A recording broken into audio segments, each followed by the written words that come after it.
បាទជំរាបសួរក្មួយបងលោកគ្រូអ្នកគ្រូទាំងអស់ថ្ងៃនេះបាទសារប្រជុំច្រើនពិតជាច្រើនបាទថ្ងៃនេះខ្ញុំនិយាយអំពីវិស័យអប់រំនៅស្រុកខ្មែរយើងវិស័យអប់រំស្រុកខ្មែរយើងឃើញក្នុងរយៈពេល40ឆ្នាំមកយើងបរៀនតាមបុរាណមានន័យថាយើងបរៀនពីច្រើនមកព្រឹកហើយមុខវិជ្ជាដែលរដ្ឋដាក់ឲ្យមកការបង្រៀននេះយើងមានការអភិវឌ្ឍបរិងម្ដងទីហើយរហូតដល់បច្ចុប្បន្នភាព10ឆ្នាំមុននេះយើងបន្ថែមកម្មវិធីច្រើនតែក្នុងនោះមាន digital មាន robotic មានគេហៅថា coding មានអក្ខរកម្មអនាក្ខរកម្មគេហៅថា financial មានច្រើនហើយក៏យើងបរិងគេហៅថាគ្រូកសលគ្រូទន្ទឹមនឹងផងដែរក៏យើងមានការបន្ថែមម៉ោងនៅខ្លះទៅយើងកម្មវិធី after school program អញ្ចឹងទៅប៉ុន្តែចុះឡើងយើងនៅតែមានគេហៅថាការកែប្រែច្រើនក្នុងរយៈពេល10ឆ្នាំដែលថារដ្ឋាភិបាលហ្នឹងគាត់កំពុងតែរកវិធីសាស្ត្រម៉េចដើម្បីពង្រឹងដើម្បីឲ្យសាលាយើងវាទំនើបនិយមជាស្តង់ដារជាគំរូចឹងមានសាលាច្រើនដែលមានតំណែងសហការជាមួយរដ្ឋាភិបាលយើងចេញជា new generation ប៉ុន្តែហាក់បីតា new generation ហ្នឹងគឺអត់សូវដើរតាមខ្ញុំដឹងអញ្ចឹងក្នុងអាណត្តិនេះឆ្នាំ2024នេះយើងឃើញថារដ្ឋាភិបាលមានការ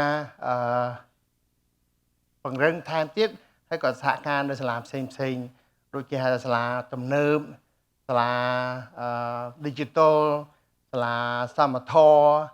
ដែលតម្រូវការឲ្យម៉ែឪបង់អញ្ចឹងណាបាទប៉ុន្តែមុននឹងទៅបន្តទៀតខ្ញុំចង់បញ្ជាក់ថានៅស្រុកខ្មែរយើងមានសាលាច្រើនប្រភូមិមានក្រៅមត្តេយ្យសិក្សាហ្នឹងមកភូមិទៅមានបឋមសិក្សាមានអនុវិទ្យាល័យមានវិទ្យាល័យសាលាទាំងអស់នេះយើងឃើញថាមានសិស្សរៀនក៏ប៉ុន្តែក៏មានសិស្ស drop out ច្រើន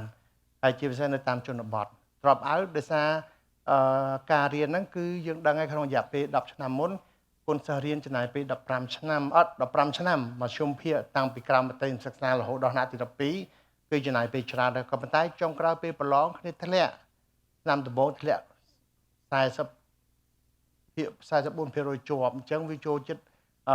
60%ធ្លាក់អញ្ចឹងវាធ្វើឲ្យបាក់ទឹកចិត្តក្មេងអញ្ចឹងក្មេងទៅពេលចំណាយមកជីវិតរបស់គ្នាធ្លាក់ទៅគ្នាបាក់ទឹកចិត្តហើយប្រជាជនខ្មែរយើងឆាប់ខ្មាស់គេណាអញ្ចឹងហាក់បីដូចយើងហៅពួកគាត់ហ្នឹងគឺក្មេងដែលរៀនមិនពូកែល្ងងអញ្ចឹងធ្វើឲ្យក្មេងភាគច្រើនគឺគាត់ដឹងគាត់ឈប់រៀនអញ្ចឹងគាត់នៅលឺដល់ថ្នាក់ទី12គាត់ឈប់ពីឥឡូវបាត់ហើយអញ្ចឹងគាត់អត់បានរៀនបន្តទេអញ្ចឹងមានក្មួយមានប្អូនអញ្ចឹងឈប់រៀនដល់ពេលអញ្ចឹងមាន drop out rate នេះវាខ្ពស់ drop out rate ខ្ពស់មិនត្រឹមតែមកពីប៉ុណ្្នឹងទេអានឹងកត្តាមួយទូចទេកត្តាធំគឺក្មេងរៀនអត់ចូលក្មេងរៀនអត់ចេះក្មេងរៀនទៅគឺថាអត់យល់ក្មេងរៀនទៅគឺថាបាក់ទឹកចិត្តមានកត្តាច្រើនកត្តាទី1គឺយើងអត់សូវមានគេហៅថាវិន័យត្រឹមត្រូវវិន័យគឺថាមិនវិន័យសិស្សវិន័យគ្រូដែលគ្រូមកអត់ទៀងទាត់គ្រូមកបង្រៀនគ្រូមកបង្រៀនលក់របស់របរគ្រូមកបង្រៀនទៅគឺ absent អីចឹងទៅហ្នឹងមួយទី2អត់មានសិលធម៌ moral ចឹងការបន្តឹង morality ហ្នឹងគឺទាបចឹងធ្វើឲ្យក្មេងបាត់មានការវិន័យមានការគោរពសិលធម៌ច្បាស់លាស់ចឹងទៅចឹងធ្វើឲ្យមានបងធំបងតូចមាននេះច្រើនហើយក្មេងទុនខ្សោយគាត់អត់ហ៊ានរៀនហើយមួយទៀតគឺតកតងពីគេហៅថា extracurricular activities សកម្មភាពក្រៅថ្នាក់តែធ្វើឲ្យក្មេងសប្បាយមានកីឡាមានអីចឹងទៅគ្នារៀនទៅសប្បាយហើយមានសហគមន៍ចូលរួមមានអីចឹងទៅហើយក៏យើងអត់សូវមានផងដែរការគេហៅ PTA Parent Teacher Association ដែលហៅឪពុកម្ដាយមកចូលរួមបញ្យល់សិស្សដើម្បីឲ្យយល់ថាតើកូននឹងរៀនយ៉ាងម៉េចម៉ែឪត្រូវធ្វើម៉េចតាមដាននេះជារបស់ដែលយើងខ្វះមិនត្រឹមខ្វះប៉ុណ្្នឹងទេយើងខ្វះអាហារបំពន់ឲ្យសិស្សដើម្បីឲ្យគ្នាញ៉ាំទៅដើម្បីមានកម្លាំងហើយមានធម៌ពលដើម្បីរៀនចូលរៀនចេះហើយមករៀនអត់ឃ្លានប៉ុន្តែយើងឃើញសិស្សភាគច្រើនគាត់មានបញ្ហាឃ្លានហើយរៀនអត់ចូលនេះជាបញ្ហារូបធម្មនៃអាហារប៉ុន្តែមិនប៉ុណ្្នឹងទេយើងឃើញថាយើងខ្វះគ្រូកសលនៃការបង្រៀនអញ្ចឹងតើតង pedagogy របស់គ្រូយើងឃើញថាមួយឆ្នាំទៅមួយឆ្នាំយើងខ្វះគ្រូរហូតប៉ុន្តែការបង្រៀន គឺយើងអត់មានយើងគ្រូដាក់ដំងទៅច្រើនប៉ុន្តែការជាប់តិចអញ្ចឹងយើងអត់ដឹងគោលដៅថាមកពីអីបានយើងមិនបន្ថែមគ្រូកុសលរបស់គ្រូហើយគ្រូប្រកួតប្រជែងជាមួយនឹងសាលាឯកជនហើយឯកជនក៏ជាសាលាដែលបរៀនសិស្សរបស់រដ្ឋផងដែរគ្រាន់តែថាមួយបងលុយមួយមិនបងលុយហើយគេបងលុយពីព្រោះគេមានអារម្មណ៍ភាពកក់ក្ដៅអញ្ចឹងការបងលុយនេះដែលជាការប្រកួតប្រជែងមួយដែលយើងអាចនិយាយថាប្រកួតប្រជែងបរិយារដ្ឋាភិបាលប៉ុន្តែបើយើងនិយាយមែនតើគឺជាដៃគូសហការជំរុញវិស័យអប់រំឲ្យមានទំនើបនិយមហើយដល់ពេលវាមានបញ្ហាច្រើនរដ្ឋាភិបាលក៏រកវិធីសាស្ត្រច្រើនដើម្បីបង្រឹងដើម្បីបង្កើតឲ្យស្តង់ដារមួយជាគំរូប៉ុន្តែចំពោះខ្ញុំគិតថាយើងអត់បាច់ចាំធ្វើអីទេអ្វីយើងមានល្អអស្ចារ្យហើយអ្វីយើងត្រូវធ្វើប្រឹងអ្វីខ្ញុំនិយាយមិញប៉ុន្តែប៉ុណ្្នឹងទេយើងប្រឹងថែម STEM ឲ្យខ្លាំងបាទប្រឹងថែម STEM ឲ្យខ្លាំងតែយើងធ្វើការទេធ្វើការទេបើយើងអត់ប្រឹងម៉ោងអញ្ចឹងយើងប្រឹងម៉ោងការសិក្សារបស់សិស្សយើងអញ្ចឹងប្រឹងម៉ោងសិក្សារបស់សិស្សប្រឹង STEM បើប្រឹង STEM កាលយើងរៀនតន់ទេអត់តន់ទៀតពីព្រោះពេលសិស្សភាគច្រើនចេញមកពីជនបទហើយពេលគាត់ចេញពីជនបទគាត់មករៀននៅសាលានៅទីក្រុងភ្នំពេញសាកលវិទ្យាល័យវាច្រើនភាសាអង់គ្លេសអញ្ចឹងយើងទៅប្រឹង ESL program ប៉ុន្តែឥឡូវនេះដោយសារវាច្បុកច្បល់ច្រើនសាលាឯកជនក្តីចាប់ដើមប្រឹងចិនផង coding ផង computer ផងនេះផងនោះផងវាធ្វើឲ្យរញ៉េរញ៉ៃមែនតែនធ្វើឲ្យសាលាមិនដឹងថាស្អីគេពិតប្រាកដត្រូវការប៉ុន្តែអ្វីត្រូវការមែនតែនគឺ strong computer strong ESL program strong moral strong PTA ដែលថា teacher parent conference ហ្នឹងហើយ strong គរុកោសលហើយ strong discipline វិន័យទាំងអស់ហ្នឹងដែលយើងត្រូវការខ្លាំងហើយមិនត្រឹមប៉ុណ្្នឹងទេ strong extra curricular activity ហើយមិនត្រឹមតែប៉ុណ្្នឹងទេយើងត្រូវមានបណ្ណាល័យជាចំណុចសំខាន់បំផុតដើម្បីឲ្យសិស្សរៀនហើយមានការស្រាវជ្រាវរៀនក៏អត់ចេះដែរมันអាចប្រកួតប្រជែងជាមួយសាលាឯកជនបានទេបើយើងអត់មាន laboratory research ដែលបច្ចុប្បន្នគេមាន microscope ដែលមើល research ក្នុងសាលាជីវវិទ្យាគីមីហើយនៅសាលារូបវិទ្យាអញ្ចឹងគីមីរូបវិទ្យាវិទ្យាវិទ្យាសំទោសស្តែ STEM ហើយនឹងគណិតវិទ្យាដែលត្រូវការបំផុតអញ្ចឹងបើយើងបរិងតែ STEM ហើយបន្ថែមម៉ោងហើយបង្រឹង moral របស់សិស្សហើយបរិងវិន័យរបស់គ្រូហើយបរិងគ្រូកុសលវាគឺជាមហាសាលតែគ្រប់ទេមិនគ្រប់ទេតែយើងត្រូវធ្វើម៉េចទៀតសាលាមិនអាចបណ្ដុះសិស្សទៅមុខទេបើយើងអត់មាន counseling តា counseling អីគេនៅក្នុងវិទ្យាល័យចុះគេត្រូវការ3 counseling ទី1គឺ academic counseling យើងមិនអាចបរៀនសិស្សបានទេបើយើងអត់មាន academic counseling សាលាឯកជនគេមាន academic counseling ប្រឹក្សានៃការសិក្សារបស់សិស្សពេលសិស្សធ្លាក់ពេលសិស្សរៀនអន់ពេលសិស្សរៀនអត់ប្រកែគេមានបំពន់ tutoring ដែលអត់គិតលុយហើយគ្រូបង្រៀនដែលបង្រៀនយកអារៀនបំពន់ហ្នឹងមកបង្រៀនក្នុងថ្នាក់ហើយបើយើងបរៀនបំពន់យកលុយវាទៅជាវប្បធម៌មួយដែលធ្វើឲ្យគ្រូមិនបង្រៀនយកចិត្តទុកដាក់ទៅបង្រៀនបំពន់ក្រៅថ្នាក់ធ្វើឲ្យសិស្សអ្នកមានគឺបែងចែកនឹងសិស្សអ្នកក្រដែលបច្ចុប្បន្ននេះយើងមានសាលាទំនើបសាលាគំរូសាលាសមធម៌សាលា digital តែយើងកំពុងតែបង្កើតគេហៅថាបពុនិយមនៅក្នុងសាលាគេអាចមានយកលុយហើយបើចុះនៅសាលាហ្នឹងគ្នាអត់មានលុយធ្វើម៉េចទៅមានសាលាមួយគេហៅសាលាសមធម៌ដែលអាចយកទៅតាមលទ្ធភាពប៉ុន្តែនៅតែយកអញ្ចឹងវាធ្វើឲ្យមានការរើសអើងក្នុងសាលារដ្ឋដូច្នេះហើយខ្ញុំអត់មានជំនឿទៅលើសាលាគ្រប់ប្រភេទដែលអនុញ្ញាតឲ្យមានធ្វើឲ្យមានបាតុកិច្ចទៅដល់សិស្សដែលមានបញ្ហាហិរញ្ញវត្ថុក្រុមគ្រួសារដែលមានបញ្ហាហិរញ្ញវត្ថុដូច្នេះហើយយើងអត់ចាំបាច់ប្រឹងអីទេបន្ថែមពីលើអ្វីខ្ញុំនិយាយមិញគឺយើងត្រូវការបន្ថែម counseling ទី1 academic ទី2 health counseling ប្រឹក្សាសុខុមាលភាពតើមានសាលាប្រមាណដែលមាន health counseling student health center វិជ្ជមណ្ឌលសុខភាពបាទអញ្ចឹងសាលាឯកជនមួយចំនួនគេមានសាលារដ្ឋខ្លះមានតែសាលារដ្ឋច្រើនអត់ទាន់មាន បន្តមកទៀតគឺគេតែងតែមានចាំបាច់តែមានដើម្បីកុំឲ្យធ្វើសិស្សយើងវែងថ្ងៃសិស្សយើងកំពុងវែងពេលរៀនចប់ high school វិទ្យាល័យតាត្រូវការសិក្សាអីអញ្ចឹងគេមាន college counseling college counseling គឺដើម្បីប្រឹក្សាសិស្សតើសិស្សគួរតែរើសជំរើសអីមុខជំនាញអីហើយរៀននៅសាលាណាហើយតម្លៃអីដែលឲ្យទៀងទាត់ស៊ីងជាមួយនឹងលទ្ធភាពរបស់គាត់ចំណងចំណូលចិត្តរបស់គាត់ហើយសាលាដែលគាត់គិតថាគាត់ទៅរួចចុះ counseling មួយទៀតទី4 counseling គេអាហ្នឹងងាប់រស់សំខាន់ដែលគេប្រើលេខ1លេខ2លេខ3 academic health counseling health counseling ហើយនឹងcareer បាទមើលមាន academic counseling មាន health counseling មាន career counseling បាទចុងក្រោយគឺ career counseling មានន័យថារកការងារឲ្យគ្នាធ្វើចុះបើរៀនចប់តើគ្នាដាក់ការងារមិនសម្ភារមិនហើយត្រូវធ្វើយ៉ាងម៉េចដើម្បីឲ្យមានការងារធ្វើទាំងអស់នេះត្រូវបង្រងទិសគ្នាហើយពេលគ្នារៀនចប់តើគួរទៅសាកលវិទ្យាល័យឬក៏ទៅសាលាវិជ្ជាជីវៈហើយសាលាវិជ្ជាជីវៈតើមានសាលាប្រមាណហើយនៅតំបន់ណាហើយបង្រៀនមុខវិជ្ជាអីហើយមុខវិជ្ជាអីដែលគេត្រូវការខ្លាំងជាងគេអញ្ចឹងយើងអត់មាន counseling ទៅខាង career college ហើយនឹង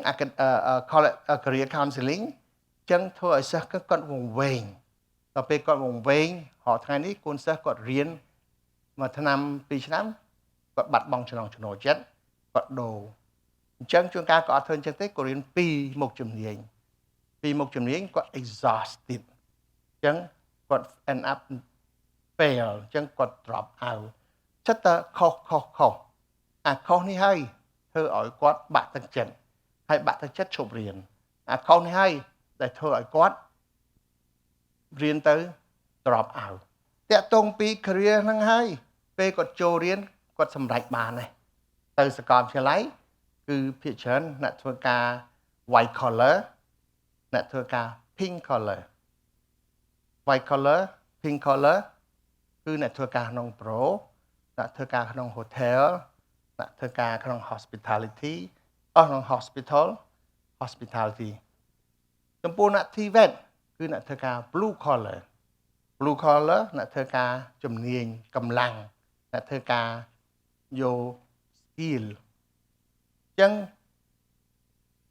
វិជ្ជាជីវៈបែងចែកជា2ទៀតមួយ TVET គេ technical training VET មាន vocational training តើពីរនឹងខុសគ្នាមិនយើងអត់តដែរដឹងទេហើយខ្ញុំគិតថាប្រជាជនច្រើនក៏អត់ដឹងដែរ technical training រៀនឧទាហរណ៍ជួសជុលឡានជួសជុលម៉ាស៊ីនត្រជាក់ធ្វើផ្លូវធ្វើសំណង់ប្រើកម្លាំងចុះ vocational training ស្អីគេវិញទៅ vocational គឺរៀន filing ធ្វើការក្នុង pro paralegal ជំនួយការមេធាវី office assistant រដ្ឋបាលជំនួយរដ្ឋបាល dental hygienist ជំនួយការពេទ្យថ្មី medical assistant ធ្វើការ pro ជួយ doctor ដែលរៀបចំក្រដាសស្នាម doctor ទាំងអស់នេះគេហៅថា vocational training ដែលមិនមែនជា technical training អញ្ចឹងយើងហងអត់បែកចែកពីនឹងឲ្យគ្នាដឹងទៀតហើយអាសាលា vocational training នេះស្ទើរតែរកអត់មានដូច្នេះហើយយើងហងយើងយក bachelor degree ដែលចេញពីសាលា university យកមកធ្វើការអញ្ចឹងយើងខាតខ្លាំងណាស់តកតងធនធានមនុស្សយើងទាំងអស់នេះជាបញ្ហាកត្តាដែលធ្វើឲ្យគាត់មានបញ្ហាចឹងខ្ញុំនិយាយពីហេតុផលច្រើនដែលជំរុញឲ្យ traditional school យើងដើរដោយមានលក្ខខណ្ឌដូចជាមហូប extracurricular activity PTA parent teacher conference discipline របស់សិស្ស moral discipline របស់គ្រូ moral របស់សិស្ស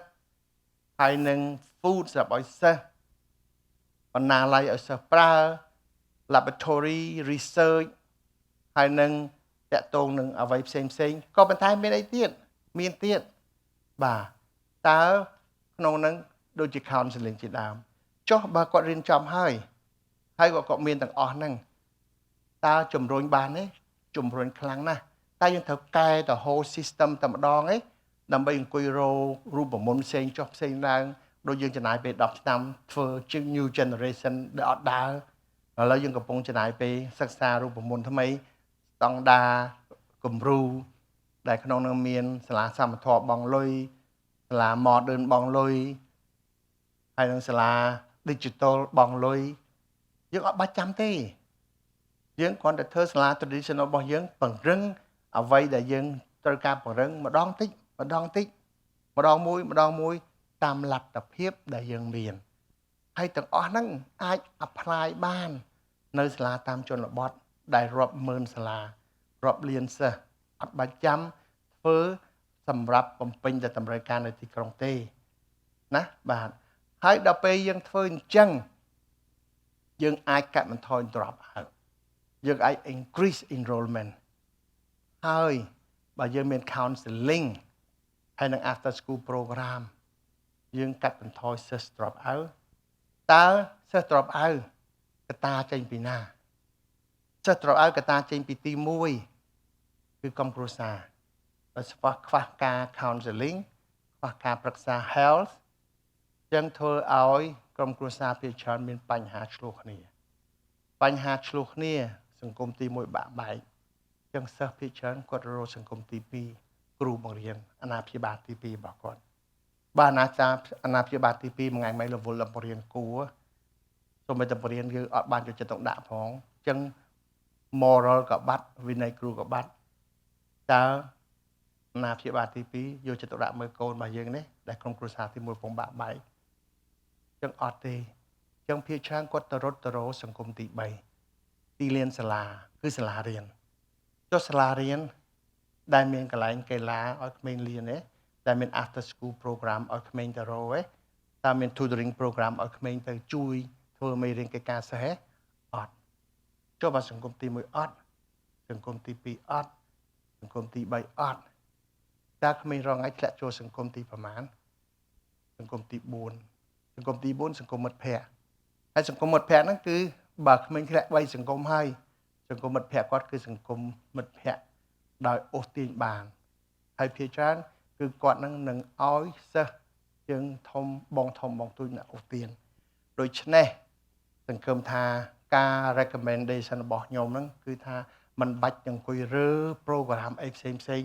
អស់លុយច្រើនហើយរញ៉េរញ៉ៃខាតបង់ពេលវេលាធ្វើឲ្យក្រសួងវិលមុខហើយធ្វើឲ្យសាលាមកវិញធ្វើតែ traditional យ៉ាងធ្វើពង្រឹងកម្មវិធីមួយខ្ញុំនិយាយមិញហ្នឹងហើយរុញឲ្យវាដើរតាមកលៈទេសៈតាមពេលវេលាអំណោយផលហើយតាមលទ្ធភាពដែលយើងមានពីសហគមន៍ដេញមករាជធានីភ្នំពេញយើងនឹងជោគជ័យឲ្យសាលាអំណោយផលដល់សិស្សរបស់យើងរាប់លាននាក់ហើយគ្រូពង្រឹងគ្រូកុសលឲ្យច្រើនហើយពង្រឹង moral ឲ្យបានខ្លាំងហើយដាក់វិធានការវិន័យដល់គ្រូដើម្បីធ្វើការរបស់គាត់ឲ្យបានត្រឹមត្រូវសាលាយើងនឹងបានជោគជ័យសតវត្សទី21អាណត្តិទី7នេះនឹងអស្ចារ្យអរគុណច្រើន